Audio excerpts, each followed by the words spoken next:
जी नाज़रीन, डॉक्टर ताहा नज़ीर आपसे मुखातिब है। मैं अभी यहाँ पे न्यूयॉर्क का एरिया है, मतलब न्यूयॉर्क स्टेट है और साराटोगा इस काउंटी का नाम है या इस इलाके का नाम है। और जिस शहर में या जिस टाउन के पास मैं खड़ा हूँ वो विल्टन है। विल्टन इस साराटोगा का इस एरिया का छोटा-सा टाउन है। इसमें खड़ा हूँ और मेरे एक तरफ यहाँ पे ग्रेवयार्ड है, ये वो ग्रेवयार्ड है यहाँ पे ये सोल्जर्स वो मदफून है कि जो सेकंड वर्ल्ड वॉर में और कोरिया के खिलाफ जो जंग लड़ी गई, अमेरिकन ने जो जंग लड़ी उसमें जो मारे गए, उनकी यहाँ पे जो डेड बॉडीज यहाँ पे लाके उनकी तदफीन हुई। यहाँ पे उन्हें क्यों लाया गया? यहाँ पे इसलिए लाया गया क्योंकि वो इस इलाके से बिलोंग करते थे, उनके खानदान, उनके परिवार और उनके जो जो फैमिलीज थी, उनके जो बाकी जो कुंबे के लोग थे वो इस इलाके में रहते थे, तो इसलिए उनको यहाँ पे लाके उनकी तदफीन की गई। मेरे पीछे पूरी एक लिस्ट मौजूद है, अप्रोक्सीमेटली 200-300 लोग हैं कि जो इन इन इस जंगों में मारे गए। तो ये सिर्फ एक यहाँ का एरिया है, न्यूयॉर्क का, साराटोगा का, विल्टन का, जहाँ पे इतने सारे लोग वहाँ पे मारे गए। लेकिन इस पूरे मुल्क में आपको जगह जगह ऐसे कई सारे इलाके मिलेंगे कि जहाँ पे इस तरह की यादगार मौजूद है, मॉन्यूमेंट्स मौजूद है, सिमिट्री है, ग्रेव यार्ड है कि जहाँ पे इस तरह के सोल्जर को लाके उनकी तदफीन हुई। अमेरिका क्योंकि एक एडवेंचरस कंट्री है, इनकी शुरुआत ही जंगों से हुई। ये अपना ही से मतलब ये यूके से क्योंकि मूव होके यहाँ पे आए थे, तो उन्होंने 1775 में अपना फर्स्ट जो डिक्लेरेशन किया, डिक्लेरेशन ऑफ फ्रीडम, फ्रीडम के बाद इनका एक तवील सिलसिला है। वो ना सिर्फ जंगों के हवाले से है, वो आज भी जारी है, वो चाहे इसराइल में हो, लबनान में हो, अफगानिस्तान में हो, इराक में हो, लीबिया में हो। इनकी जगह जगह पे कई सारे ऐसे हमें एविडेंस मिलते हैं कि ये यूक्रेन के साथ, रशिया के साथ, जर्मनी के साथ, फिर जापान के साथ, हर दुनिया में तकरीबन हर जगह पे ये किसी किसी न किसी शक्ल में जंग की हालत में ये मौजूद है।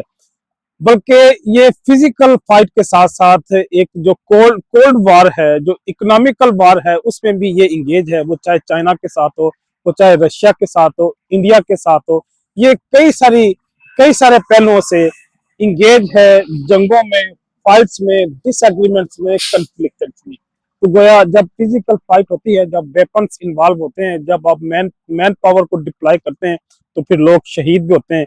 फिर उनके परिवार, उनके खानदान, उनकी कौम उनको उनको ऑनर भी करते हैं। हाँ, ये इस मुल्क की, इस धरती की, इस कौम की खूबसूरती है कि यहाँ पे एस्टेब्लिशमेंट का, डीप स्टेट का, गवर्नमेंट का और पब्लिक का, अवाम का वो डिस्टेंस कम है। वो एक दूसरे को पसंद भी करते हैं। अगर कुछ पुलिस ऑफिसर, सोल्जर या किसी भी रैंक का कोई ऑफिसर हो, अगर वो गलती करता है, कुछ जुर्म करता है या किसी भी तरह से, किसी भी तरह की, किसी भी शक्ल में उससे अगर चूक होती है, तो अवाम खड़े होते हैं, उसका मुहासबा करते हैं। उसी तरह उसी तरह से सॉरी जिस तरह कोरोना ओला के दौर में जो अवाम थी, मुस्लिम लोग थे, वो अपने जो हुक्मरान थे उनका मुहासबा करते थे। बल्कि हम इससे इससे भी पहले चले जाएं, अंबिया के दौर से एक लम्हे के लिए हट के हम यूनान की अगर बात करें, अगर फारस की बात करें, अगर रोम की बात करें, तो वहां पे भी ऐसी गवर्नमेंटें वो देर तक जिंदा रही जहाँ पे इंसाफ मौजूद था, जहाँ पे अवाम का और हुक्मरानों का फासला कम था।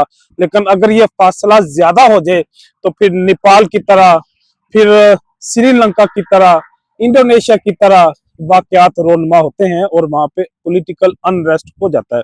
और पाकिस्तान में भी मैं देखता हूँ कि ये फासला काफी बड़ा है और ये इस फासले को जितना कम हो सकता हो कर लेना चाहिए, जितनी जल्दी हो सकता हो इसको इसको अबूर कर लेना चाहिए। वरना इमरान खान की शक्ल में या किसी भी और शख्सियत की शक्ल में या सियासी गिरोह की शक्ल में ये पोटेंशियल जब फूटेगा, तो फिर ऑब्वियसली ये फासला खत्म होगा ही होगा। जिसका नजारा हमने रिसेंटली बांग्लादेश में देखा कि स्टूडेंट तहरीक जो बर्पा हुई, वो उसने जो हसीना वाजद को वहां से फरार अख्तियार करते हुए दिल्ली में पनाह गजीर होने पे मजबूर कर दिया। तो मैं नहीं चाहता कि हमारी जो मिलिट्री एस्टेब्लिशमेंट है, हमारे जो जनरल साहब आसम मनीर साहब हैं, जो मुल्क को बैक एंड पे रह के कंट्रोल कर रहे हैं, वो भी किसी ऐसे ऐसे सदमे का या ऐसे किसी सानहे का से दो चार हो। हम अपने मुल्क की सलामती के लिए, उसकी मजबूती के लिए दुआ गो भी हैं और उसके लिए हम कोशिश भी करते हैं।